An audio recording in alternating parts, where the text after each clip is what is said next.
Welcome to the Paisans podcast. We're your hosts, the brothers from other mothers, Dante, Dave, and Sark. Join us as we talk about current events, our wives, kids, or whatever else life is throwing at us this week. You're with the Paisans, you're with family. It's amazing how underrated good decision making is. And it's true. When you don't have that compass when you're young, or you don't have anybody, it's crazy. I mean, things that we just take for granted that we consider to be common sense is not so much common sense. You know? Isn't that the truth? I mean, Dave, you've had some doozies of stories before, just like with work and some of the issues that you contend with. I mean, I don't hire I don't really hire people very often, like at all.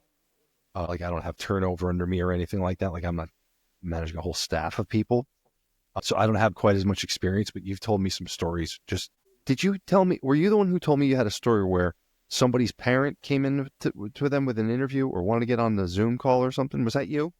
No, that wasn't me, but I feel like I've heard something like that before. That one definitely. What's your was not best me. story? Do you have any good stories or bad stories? Let's see, in what regard? To just, let's say like employee expectation. Like entitlement, like somebody like expecting a thing or okay. like oh, I just tapped into something.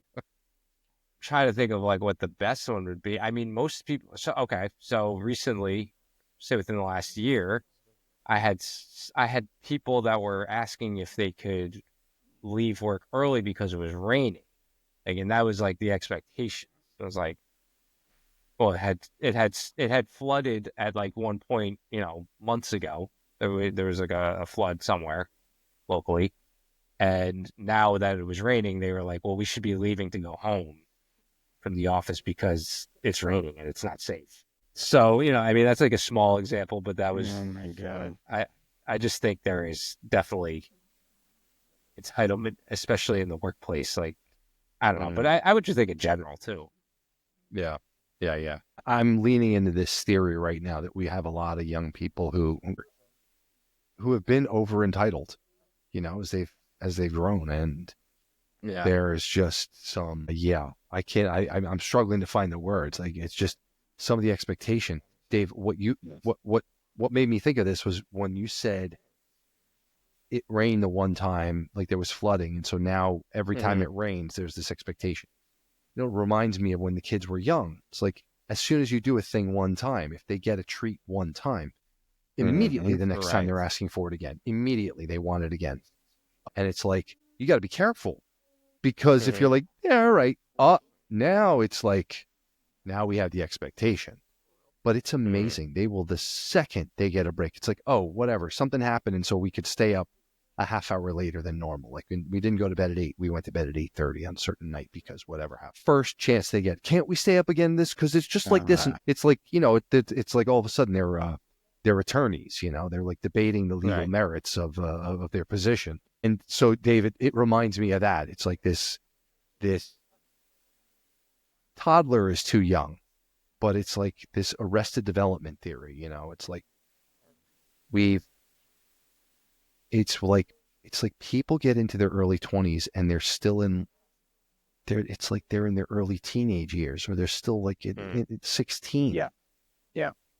It's like, okay, related to this, have you noticed all of a sudden now there's this, and maybe it's my perception, maybe it's just being reported, but you're seeing more and more of these instances of like 24-year-old teachers females sleeping with their 16, 17-year-old students.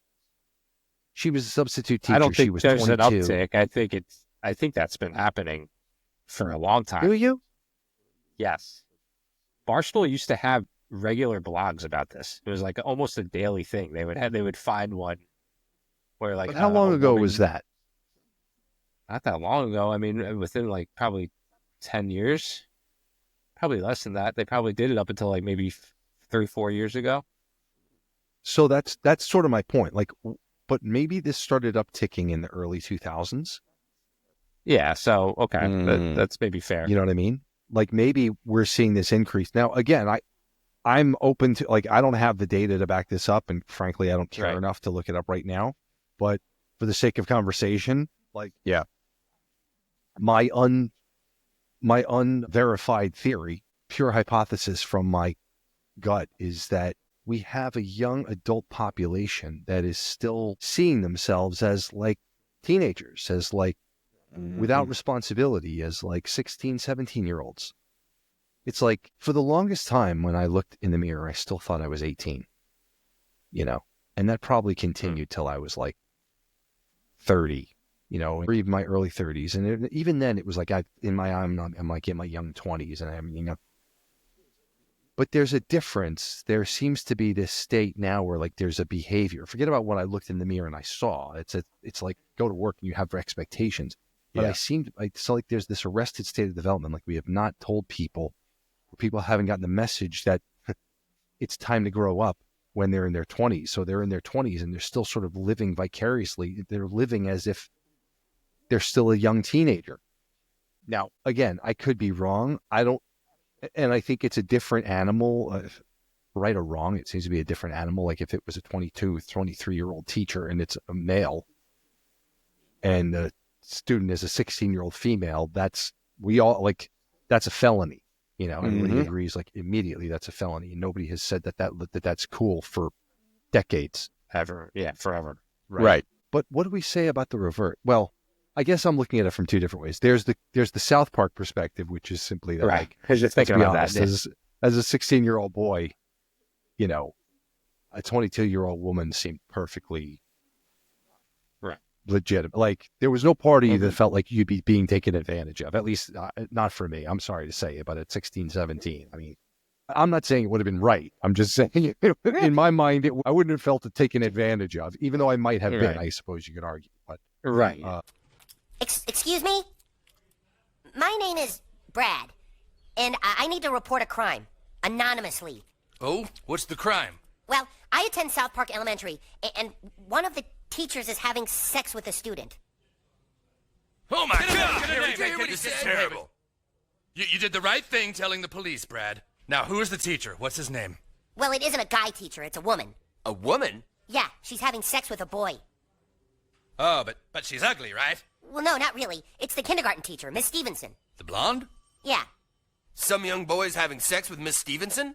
Yes. Nice. Hey! He's totally underage! She's taking advantage of him! You're right. We're sorry. This is serious. We need to track this student down and give him his luckiest boy in America medal right away. I don't know if you guys follow Joe Rogan's stand up, but he has a bit that's very much like this, where it's like Harvey Weinstein, what he did, he's disgusting. He's terrible. But if it was Harvina Weinstein and I had a son, I'd be like, shut up, you're playing Batman. You know what I mean? Like you're doing what you need to do to play Batman. I'm butchering the joke, but like that's kind of the premise of the whole joke. Yeah. So it's like the same idea. So I guess the first assumption I'm making is that there is an uptick in this behavior, even if it's over the last 20 years. Okay. It seems to me like there's that, right? And then I think that if you take it to its root, it's like, are kids not growing up? Are we not expecting kids to grow up? Like when you see now you have these young adults who graduate college, they come back, they live with mom and dad, and there's no real, there's really no like plan to launch. It's just like, well, why would I get my own place? That's more responsibility. It costs money, so on and so forth. And you see like these young people that's continuing to live as if they're in college. It's like, well, I'll go to my job every day, but like, I'm not even talking about the super stereotype who doesn't get a job. I'm talking about the one who's like, well, I'll get a job, but like, why not save that money and spend it like on whatever? I don't know. I'm finding holes in this theory even as I'm speaking it out loud, but it's an interesting conversation. Well, I'll tell you something that I see. I mean, it's hard not to do it with your own kids. And then I see it with, the other kids that are going to schools, my boys and their friends and everything. And it's funny because yes, like all the things you said, yes. And then at the same time, like the amount of homework has increased. Sports now, especially in high school, is like college level, since college is now like pro level, right? So it's like all of a sudden in these areas, these kids are being expected to grow up faster. You're going to do more work. You're going to join more clubs. You're going to do more sports, right? They have now, I noticed a lot of these schools are taking advantage of like the holiday breaks to do some of these big events, these trips and these sporting events, and the parents just want a break.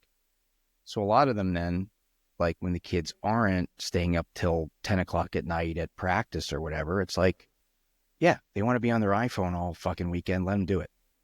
They're burned out. And that's not a good thing either.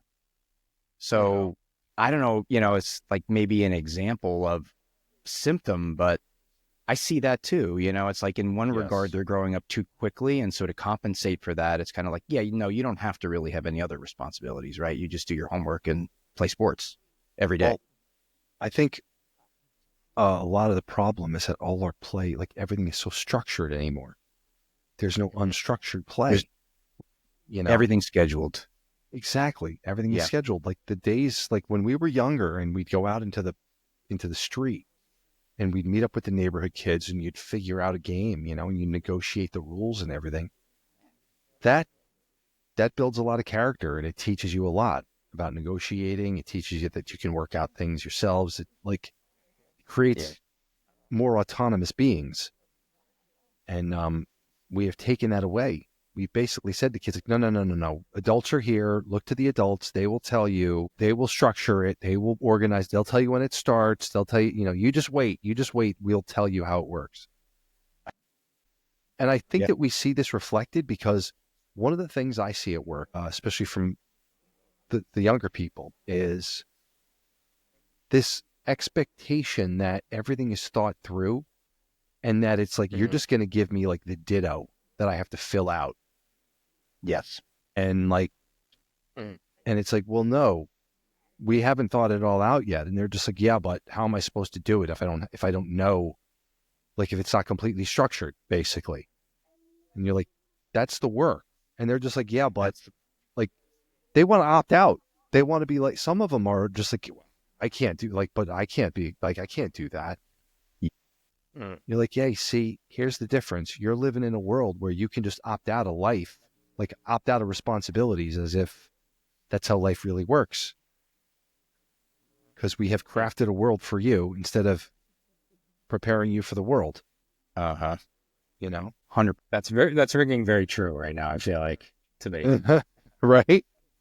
You just said it, and I'm like thinking I have a meeting tomorrow with someone to talk about something that I think they kind of feel like should be like handed to them because they think they deserve it, and I don't know if I 100% agree with that. So I'm like thinking about it right now. As you said, I was like, that might be what I'm like going to experience in this meeting tomorrow, and I'm going to have to probably explain that to this person. Yes. I'm having really good, very real conversations with people recently. And, I'm sharing honestly especially with some of the younger people who they need to hear it. I mean, and it's, I think with experience, and I'd like to believe wisdom, comes a little bit of grace and an ability to share and share critical things, share criticisms in a way that people hear as, encouragement to grow. And, that's not easy to do, but I'm really finding a lot of satisfaction in helping people. And especially when you get somebody who says, you get the ones who resist and they're the challenges. And then every once in a while you get one who's like, thank you, really thank you. Because I don't know how I'm supposed to get better if people don't tell me things like this. And it's like, okay, progress, well done. Like that's exactly the right attitude. And that's right. There's a dynamic where, some people are more like what I was just talking about, the latter, where it's just like, thank you, and I want to get better. And you're like, okay, and you see behavior, you see responses to you see a healthy internalization and then a response to your feedback. And you're like, this is great. This is what coaching is about. And it's like, this is why I do this. I really enjoy, this is probably the best part of my job. And then you have the others, and it's just like, no matter how much you lay it out for them, it's just like, they do not put two and two together. And when it's all said and done, it's like they have their own blockages psychologically that are preventing them from making connections. And then it just is, and they see others making progress, and then they're like, well, why is this one, so many accolades, and I'm so, and you're just like, because this one, do you notice that this one's behavior has changed? It's like, this one's behavior has changed, and they're not worrying about you. They're changing their behavior. And what's happening here? You're complaining about them, not changing your own behavior. We always had to have the conversations as managers. You have to make me believe in you. Your mission is to make me fight for you. When I go to the table and we have this many dollars every year to spend and we have this many promotions, right? You need to make me passionate. And yeah, I felt all too often it was just like, but I'm here. I've showed up every day. It's been 6 months. Like, what have you done for me? This person wants to make sure that they're maximizing their own earnings, and they think they want to have basically they want to have a say in what accounts they're going to work on.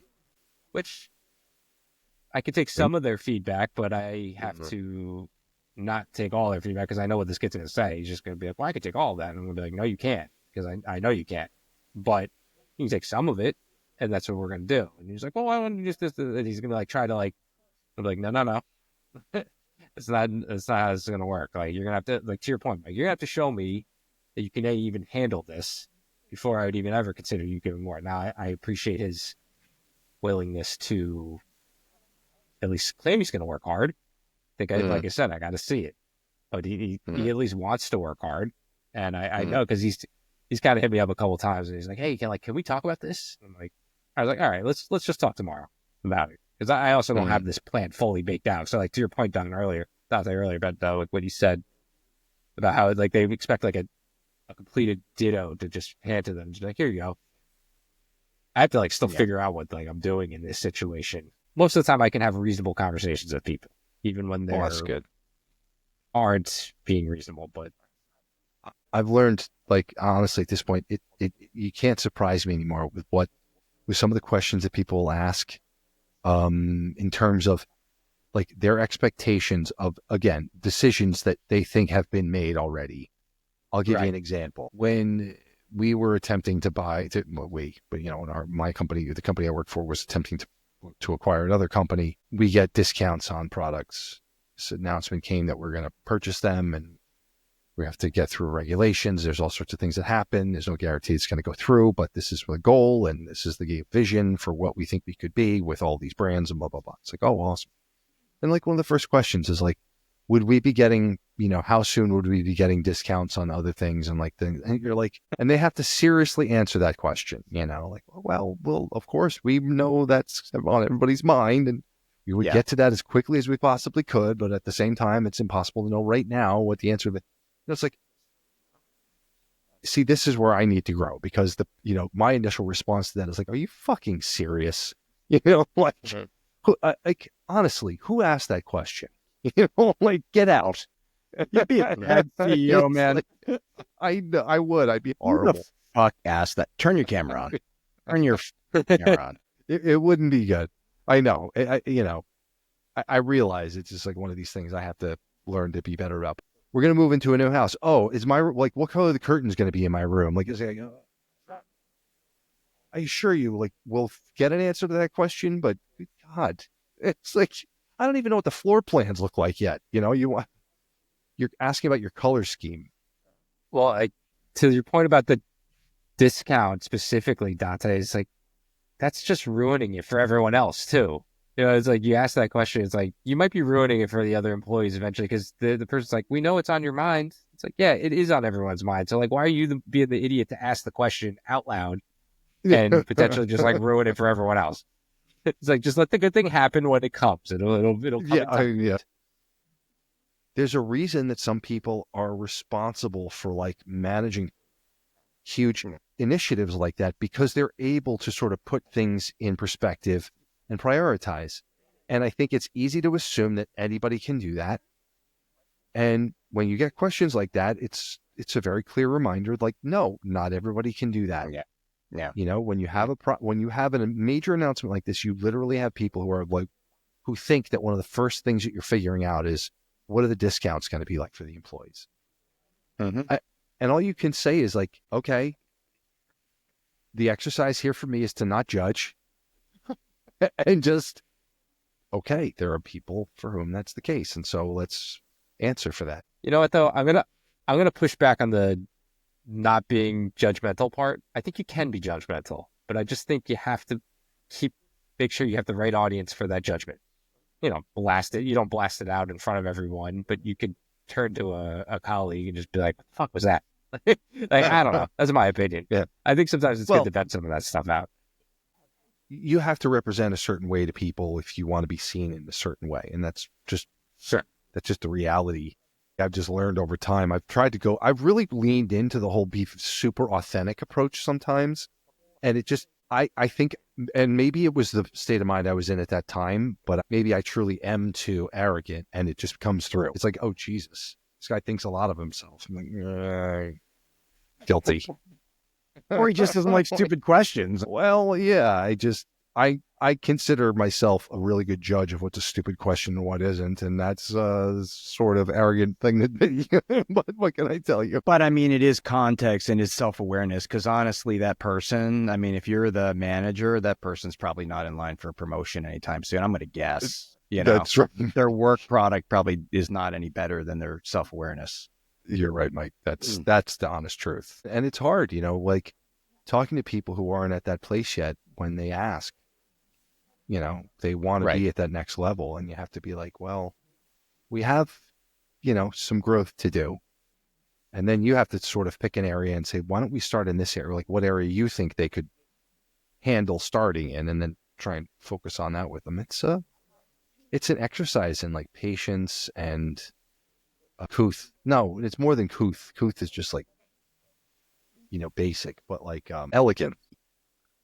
You know, I've managed, there's one guy in particular that I think about that I am actually still in touch with, but he was kind of like that in a different way. I think he was really motivated. Like he wanted to grow. He just lacked, kind of like tattoo guy that you described, right? Like just lacked some of the, you know, the positive reinforcement and the ability to make like confident decision making. And so sometimes the way he came across was less than ideal, and anybody could have easily dismissed him, you know, or he's not good enough. And there was something in him, and I think he just needed to be humbled a little bit. He needed to be around people that were experienced and that he could see what the behavior is really like. And fast forward, this is like 15 years. I mean, the guy's a VP for some healthcare company. He's doing great. You know, he's happy. And it's nice to know that we were maybe a part of that, but the signs are similar. Someone who wants to just grow the ladder quickly because they're really motivated. They, you know, they think they have what it takes, but at the same rate, they're eager to learn. They just really don't know how, versus people that just like, I don't have to really work hard. I can just show up and you kind of owe me, you know? For the ones who are amenable and coachable and want to learn, it is really gratifying to mentor them, you know, to give them advice, see what they do with the advice. And it's like, wow, that's creative response, or like they turn around and they impress you sometimes, you know, with what they do. It's really cool. All right, everybody. Be good, Cool, boys. buddies. I guess. We'll talk soon. Talk to you next Bye. week. See ya.